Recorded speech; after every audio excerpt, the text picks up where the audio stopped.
Bienvenue sur Africa 24 dans cette nouvelle édition du QG Weekend. Voici les titres de l'actualité. L'Égypte et l'Éthiopie se donnent 4 mois pour trouver un accord sur le grand barrage de la Renaissance. Ce projet est au cœur d'un conflit régional depuis que l'Éthiopie a entamé les travaux en 2011. L'Égypte craint qu'il ne réduise sa part d'eau provenant du Nil. Le Sénégal va bientôt rejoindre le cercle des pays africains producteurs et exportateurs de pétrole et de gaz. Avec le démarrage de l'exploitation des gisements des hydrocarbures, l'émergence de ce secteur devrait permettre au pays de percevoir des revenus de l'ordre de 20 000 milliards de francs CFA sur 30 ans, selon les autorités. Et un nouveau partenariat ambitionne de stimuler l'avenir du football en Afrique. La Confédération africaine de football s'associe à la première plateforme d'emploi pour l'industrie du sport, Global Sport, pour recruter les meilleurs talents et offrir des opportunités de carrière. Mais tout d'abord, au Sénégal, l'opposant Ousmane Sonko appelle à un concert de casseroles ce samedi 15 juillet pour protester contre l'interdiction de son meeting d'investiture. Ce meeting, initialement prévu ce samedi dans un stade de la banlieue de Dakar, a été interdit par les autorités pour risque de troubles à l'ordre public. Rappelons que le maire de Ziguinchor a été investi par son parti, le PASTEF, le 13 juillet, pour être candidat à la présidentielle de 2024. Et ce, en dépit de son éligibilité incertaine, puisqu'il a été condamné le 1er juin à 2 ans de prison ferme dans une affaire de mœurs, ce qui ne lui permet pas d'être candidat d'après la loi sénégalaise. Depuis sa condamnation, il y a 1 mois et demi, le leader du PASTEF n'a pas été arrêté. Il reste assigné à domicile. C'est une avancée après des années de tensions entre l'Égypte et l'Éthiopie. Les deux pays ont convenu le 13 juillet de parvenir à un accord sur le grand barrage de la Renaissance dans un délai de 4 mois. Ce projet est au cœur d'un conflit régional depuis le lancement des travaux par l'Éthiopie en 2011. L'Égypte, au même titre que le Soudan, craint que sa part d'eau provenant du Nil ne soit réduite. Les précisions de Mildred Diamo. Après un différend et des pourparlers infructueux de plusieurs années sur l'exploitation du plus grand barrage d'Afrique, le grand barrage de la Renaissance éthiopienne, GED, l'Égypte et l'Éthiopie ont convenu de parvenir à un accord final dans un délai de 4 mois. La décision est contenue dans une déclaration conjointe publiée le 13 juillet 2023 au terme d'une rencontre au Caire entre le président égyptien Abdel Fattah al-Sisi et le premier ministre éthiopien Abiy Ahmed. Nul ne peut absolument dire à quoi aboutira une négociation politique. Sur des questions économiques et au regard de ce qui est déjà fait, je pense que nous sommes dans une situation où un mauvais arrangement vaut mieux que des procès et des guerres. Les deux dirigeants se sont mis d'accord sur l'accélération des négociations afin de finaliser l'accord entre l'Égypte, l'Éthiopie et le Soudan sur le remplissage du réservoir et les règles de son exploitation. L'Éthiopie a réitéré son engagement à ne pas causer de dommages significatifs à l'Égypte et au Soudan dans le cadre du remplissage de l'année hydrologique 2023-2024 afin de répondre efficacement aux besoins en eau des deux pays. Il y a 70% de chances que les 3 pays tombent d'accord sur la manière de faire les choses et sur la capacité à contenir les dégâts et probablement la répartition des responsabilités.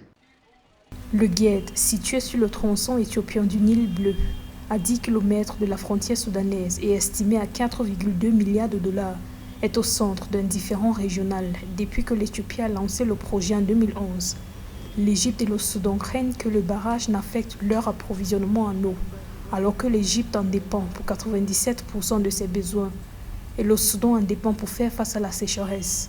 Les deux pays reprochent également à l'Éthiopie de remplir et d'exploiter le barrage pour ses besoins énergétiques sans leur accord préliminaire. Notons que malgré l'absence du Soudan dans les discussions, l'armée soudanaise a affirmé son soutien à l'accord sur le barrage. Également dans l'actualité au Gabon, l'opposition crie au coup d'État électoral après l'adoption d'une réforme controversée à quelques semaines de l'élection présidentielle du 26 août. En cause, la révision de la loi électorale votée le 13 juillet qui modifie le nombre de représentants par candidat dans chaque bureau de vote. Auparavant, chaque candidat avait un représentant dans chaque bureau de vote. Désormais, il n'y aura plus que 2 représentants du pouvoir, 2 de l'opposition et 1 pour les indépendants, ce qui fait que beaucoup de candidats ne pourront plus envoyer leur équipe surveiller le vote. L'enveloppe des bulletins de vote sera également modifiée. L'opposition a promis de déposer un recours contre la réforme devant la Cour constitutionnelle, alors que le président Ali Bongo Ondimba a annoncé le 9 juillet sa candidature à un 3e mandat. 3 mois maintenant que le Soudan est plongé dans le chaos en raison d'une guerre de pouvoir entre généraux. Dans toutes ces violences, l'histoire semble se répéter au Darfour, puisqu'une nouvelle enquête va être ouverte par la Cour pénale internationale pour de possibles crimes de guerre dans cette région soudanaise, la 2e en moins de 20 ans. Un sujet de la rédaction. L'escalade de violence au Soudan préoccupe la communauté internationale. La CPI, Cour pénale internationale, a annoncé le 13 juillet l'ouverture d'une enquête sur de possibles crimes de guerre au Darfour, la 2e du genre puisque la CPI avait déjà été saisie en 2005 par le Conseil de sécurité de l'ONU pour de possibles crimes de guerre dans cette même région soudanaise. Nous devons montrer que nous offrons plus que des mots et des promesses. Nous devons montrer une action démontrable. Et j'ai dit que cela sera déterminé, pas par la puissance et l'efficacité des enquêtes, ni même par la délivrance de mandats d'arrêt, si les juges de la CPI examinent toutes les demandes que nous présentons et sont obligés de délivrer ces mandats, mais par une véritable justice devant les tribunaux pour séparer la vérité de la fiction et rassurer les habitants du Darfour que leur vie signifie quelque chose. L'annonce de l'ouverture d'une enquête sur de possibles nouveaux crimes de guerre au Soudan résulte de la découverte d'une fosse commune dans le Darfour occidental par le Haut-Commissariat des Nations Unies aux droits de l'homme. Les corps d'au moins 87 membres de l'ethnie massalite et d'autres qui auraient été tués le mois dernier par les forces de soutien rapide et leurs milices alliées au Darfour occidental ont été enterrés dans une fosse commune à l'extérieur de la capitale de la région, El Guénéna, sur ordre des forces de soutien rapide.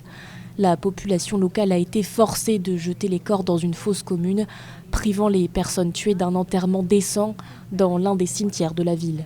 Les forces de soutien rapide du général Emeti n'ont pour l'instant émis aucun commentaire concernant ces accusations. Les affrontements armés qui opposent les paramilitaires à l'armée régulière du général Al-Bourhan depuis le 15 avril dernier ont entraîné une grave crise humanitaire avec près de 3000 morts et environ 3 millions de déplacés.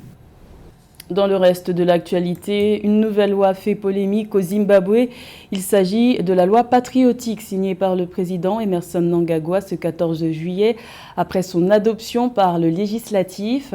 Celle-ci interdit de dire du mal du pays. L'atteinte délibérée à la souveraineté et à l'intérêt national du Zimbabwe est désormais considérée comme un crime dans le code pénal. Une nouvelle disposition qui devrait attiser les braises de l'opposition qui accuse le chef de l'État, Emmerson Mnangagwa, arrivé au pouvoir en 2017 à la suite d'un coup d'État qui a entraîné le départ du pouvoir de Robert Mugabe, de vouloir faire taire les voix discordantes. Le président sortant est en outre candidat à sa propre succession lors des élections générales du 23 août prochain. Le Sénégal devrait connaître des perspectives de croissance solides ces prochaines années, notamment grâce au démarrage de l'exploitation des gisements des hydrocarbures. L'émergence du secteur pétrolier et gazier devrait considérablement impacter la croissance économique nationale, selon les autorités qui prédisent des revenus de l'ordre de 20 000 milliards de francs CFA sur 30 ans. Les explications de Philomentine. L'État du Sénégal devrait tirer de l'exploitation de ces gisements d'hydrocarbures des revenus de l'ordre de 20 000 milliards de francs CFA sur 30 ans, correspondant à une moyenne de 700 milliards de francs CFA par an selon les autorités. La Banque mondiale estime que l'entrée en production des gisements d'hydrocarbures devrait doubler la croissance de l'économie sénégalaise avec une moyenne annuelle de 9,2% en 2023 et 2024. Grâce aux perspectives d'exploitation de nos ressources pétrolières et gazières, nos projections de croissance sur 2023 vont aller au-delà de 8%. Cependant, le pétrole et le gaz, donc les hydrocarbures, ne doivent pas servir au Sénégal comme une économie de rente, mais plutôt comme un levier qui doit soutenir et tirer vers le haut les autres secteurs économiques, ainsi rendre plus robuste notre économie diversifiée. La production de gaz et de pétrole va fortement impacter le budget 2024 du Sénégal avec plus de 51 milliards de francs CFA de recettes attendues et près de 900 milliards de francs CFA de recettes attendues entre 2023 et 2025. Les projets d'hydrocarbures ouvrent la voie à une vague de développement avec la création d'emplois, la génération de revenus et des opportunités économiques plus larges au profit des ménages et de l'industrie sénégalaise. Ainsi, c'est toute l'économie sénégalaise qui sera transformée. Souvenons-nous toujours que, quelle que soit l'importance des revenus que le pétrole et le gaz peuvent générer, ce sont des ressources non renouvelables. Cela veut dire que nous devons non seulement en faire une gestion prudente, une gestion transparente pour les générations actuelles et futures, mais surtout, nous devons déjà nous préparer à l'ère post-pétrole et post-gaz. Le Sénégal va bientôt rejoindre le cercle des pays africains producteurs et exportateurs de pétrole et de gaz avec le démarrage de l'exploitation imminente des champs Grand Tortue à Meyim, partagé avec la Mauritanie pour le gaz et Sangomar pour le pétrole, dont les réserves sont estimées à 910 milliards de mètres cubes et 2,5 milliards de barils. Le Gabon est considéré comme un acteur mondial de premier plan en matière d'action climatique et pour cause, en 2021, le pays est devenu le premier État à recevoir des paiements basés sur les résultats pour la réduction des émissions forestières. Dans le cadre de l'initiative pour les forêts d'Afrique centrale de l'ONU, le pays a reçu un financement de 17 millions de dollars. Plus de détails avec Nathalie Mo. La préservation de l'environnement est un enjeu important dans les politiques publiques au Gabon. Des actions mises au compte de la volonté politique dont celle de l'actuel président Ali Bongo Ondimba. Le pays présenté comme le plus important réservoir de carbone au monde a mis en place un code forestier axé sur la gestion durable de ses ressources sylvicoles depuis 2001. Le Gabon est couvert à 88% par la forêt dont l'exportation des cônes de bois a été interdite en 2010. Dans cet écosystème, le Gabon consacre annuellement plus de 30 milliards de francs CFA à la gestion de ses 13 parcs nationaux. Le Gabon a adopté un code forestier qui rend obligatoire l'exploitation durable de nos permis forestiers. Donc nous avons transformé une industrie qui avait très peu de planification, très peu de science, dans une industrie où on va mesurer, identifier des millions d'arbres, on va calculer les prélèvements durables, il y a un bon suivi de ça. Donc, si on utilise du bois qui est prélevé dans une forêt gabonaise, en effet, c'est positif pour le climat. La forêt gabonaise absorbe 140 millions de tonnes de CO2 par an. En 2021, le Gabon est devenu le premier pays africain à capitaliser ses efforts en faveur de l'environnement. Dans le cadre de l'initiative pour les forêts d'Afrique centrale de l'ONU, le pays a reçu un financement de 17 millions de dollars. Par ailleurs, l'État d'Afrique centrale, en janvier 2023, a émis 90 millions de tonnes de crédit carbone dans un ensemble de 187 millions de crédits carbone certifiés par les Nations Unies. Pour le Gabon, sous la conduite du président Ali Bongo, il s'agit d'une niche pour le financement de sa transformation économique. Il faut réformer le pays sur le plan économique. On vient nous parler de beaucoup de choses, c'est vrai. On a fait, je dirais, la zone économique spéciale de Ngok. On en parle tous les jours. On nous dit que de manière directe, des richesses supplémentaires à notre pays en nombre suffisamment important. Donc il faut effectivement apporter de la performance. L'expérience du Gabon dans la préservation de l'environnement a été saluée lors du One Forest Summit les 1er et 2 mars 2023 à Libreville. Des assises qui se sont conclues par la signature de partenariats de conservation positive dotés d'un premier budget de 100 millions d'euros ainsi que de la création de 10 millions d'emplois d'ici 2030 dans les activités liées à l'exploitation durable des forêts tropicales. Parce que l'Afrique est un vivier de talent, la Confédération africaine de football tente de mettre toutes les chances de son côté pour faire émerger les générations futures. La CAF a choisi de s'associer à la première plateforme d'emploi pour l'industrie du sport, Global Sport. Objectif affiché, favoriser le recrutement des meilleurs talents africains et contribuer à l'avenir du football sur le continent. Le point avec José Douglas. La CAF, la Confédération africaine de football, gravit une marche supplémentaire et s'est associée avec Global Sport, première plateforme mondiale dans l'industrie du sport, en vue d'attirer les meilleurs talents et mener à bien l'ambition du football africain d'être parmi les meilleurs au niveau mondial. C'est un pas historique que franchit l'institution du football en Afrique. Les Africains du monde entier et les personnes de tout horizon s'intéressent de plus en plus au football africain. Le football africain est l'un des contenus les plus passionnants du monde. Nous voulons être les meilleurs.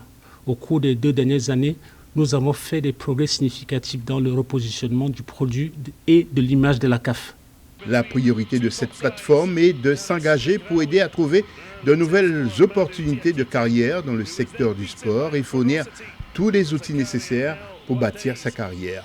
La CAF adhère à cette politique. Global Sport s'engage à garantir une plus grande qualité et une plus grande diversité de talents à ses partenaires dans l'ensemble de l'industrie du sport. L'Afrique a une population de plus d'1 milliard d'habitants et un fort héritage sportif. Et nous pensons qu'à travers cette nouvelle collaboration avec la CAF, la principale organisation sportive en Afrique, nous pouvons fournir un partenariat transparent et axé sur la qualité et offrir ainsi des carrières extraordinaires à travers le sport en Afrique. Depuis son arrivée à la tête du football africain, Patrice Motsepe ambitionne de donner les moyens à cette discipline pour se développer. Enfin, rappelons que le Maroc, l'Afrique du Sud, le Nigeria et la Zambie se préparent pour la prochaine Coupe du Monde féminine prévue du 20 juillet au 20 août en Australie et en Nouvelle-Zélande. Et quant au Maroc, l'Égypte et le Mali, ils représenteront la CAF au prochain JO de Paris chez les garçons. C'était le journal de la rédaction. Merci de l'avoir suivi. L'information continue sur Africa 24.